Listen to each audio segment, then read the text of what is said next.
Ang scooter na swak sa lahat ng trip mo. Kargador sa umaga, business partner sa tanghali, at chill ride sa gabi. Yes, tama ang narinig nyo.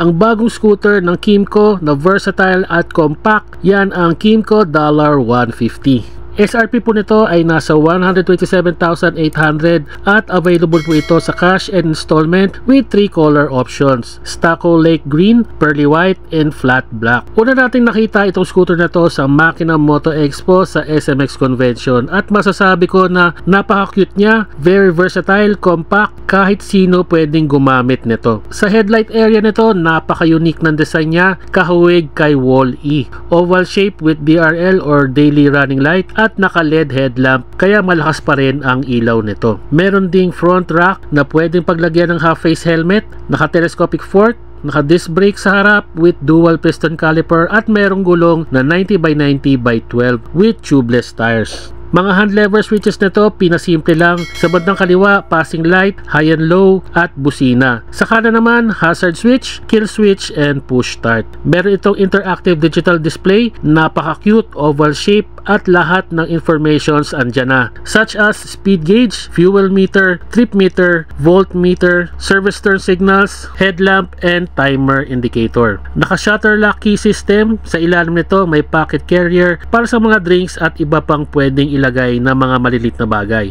Gas filler neck nito nasa kaliwang bahagi, kaya di ka na mahirapan magpagas at easy access na lang po ito. Fuel tank capacity of 8 liters and fuel consumption of approximately 45 kilometers per liter, na kahit 150cc siya, tipid pa rin siya sa gasolina. Maganda pa rito, napakaluwag ng gulay board, halos 2 dangkal ang lapad, kaya marami kang pwedeng mailagay dito, na kahit 2 maleta, pwedeng pwede. At syempre, hindi mawawala dyan yung charging port na napaka-importante sa mga riders natin. Para habang nagcha-charge ka, updated pa rin tayo kay Miss Yana, syempre. Ayan yung pick up! Sapakin natin! Alam mo, lubak-lubak yung daan. You tell me, bakit nga ba? Ito may mamakyo. Bakit nga ba? Ikaw ang wag ganon. You use your side mirror. Mayos ka. Marami ko yung pangit mong pick up. Hindi ka na? Well, haharapin natin talaga. Simple lang ang decals ng $150, visible at simple. At kung makikita nyo yung upuan, naka-dual seat. Naka-separate pa ito for more room sa rider and OBR. At ito pa ang maganda sa Kymco $150. Pwede mo siyang kabitan ng customized bracket and top box. At ito po ay adjustable. Pwede mo siyang i-adjust kung ikaw ay may angkas or kung ikaw naman ay naka-solo ride for ease and comfortability. Taillight nito malapad, visible sa lahat ng motorista. Naka-bulb type ang taillight at signal light. Naka-dual coil suspension, naka-drum brake, may built-in mudguard at ang gulong nito sa likod ay 100x90x10. Base sa specs ng 2025 Kymco $150, ito po ay isang 150.1cc, 4-stroke, single overhead cam, air-cooled and fuel injected. Meron itong 11.3 horsepower and 12.8 Nm of torque. At syempre, napakaswerte din natin at na-test ride natin itong Kymco $150 dito sa Motosiklo Cafe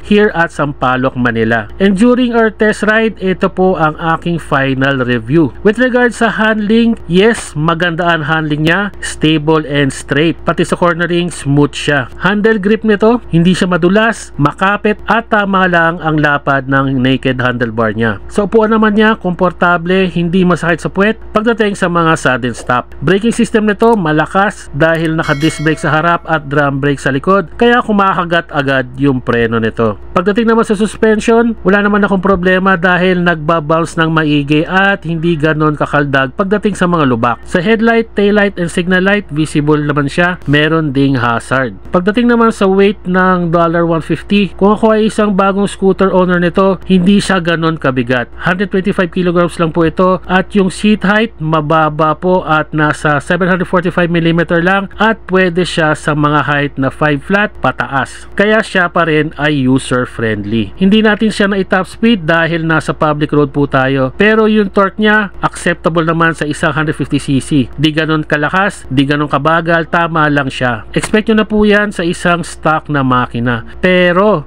Kung ituturo naman natin siya ng maayos at i-upgrade natin siya sa aftermarket na pulley at magandang bola, mas gaganda pa ang kalalabasan ng torque nito. All in all, masasabi ko na maganda pa rin ang performance nito at swak nga talaga siya sa lahat ng trip mo. Kargador sa umaga, business partner sa tanghali at pang chill ride sa gabi. Maraming salamat po sa opportunity ng test ride at Motosiklo Cafe at nanalo po tayo ng long sleeve from Kimco. Please visit Motosiklo Cafe, 1253 Helino Street, Sampaloc, Manila. At syempre, thank you po sa Kimco for the free test ride. Visit your nearest Kimco branch para makita nyo na at i-consider ang Kimco $150 to be your new scooter buddy. Para sa mga updates ng ating motor review, please follow us on our Facebook page, Facebook Reels, YouTube Shorts, and YouTube channel, BaseBoys.ph. Please like and share ang ating mga motor reviews para mabigyan natin ng detalyado at kumpletong information ang ating mga moto viewers para makapili sila ng kanilang dream bike. Maraming salamat po sa inyong pagtangkilik at pagsuporta. Ride safe, Ratrat Nation!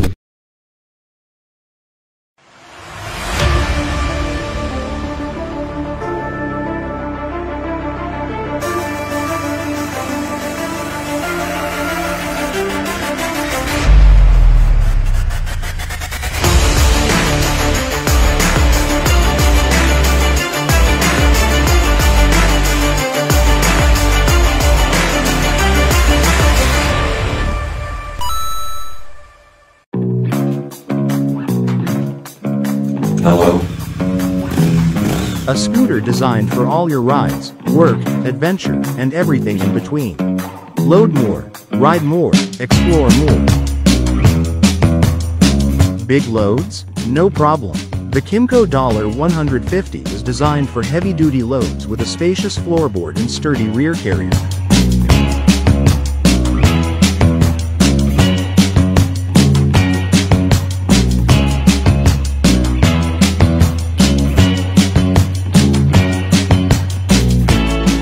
Spacious, fuel-efficient, and easy to ride. Perfect for daily commutes. Even with a back rider for a smooth and comfortable ride.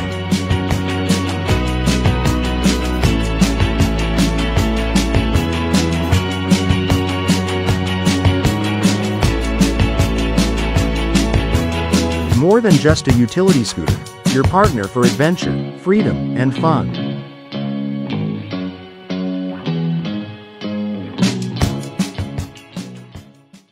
See you.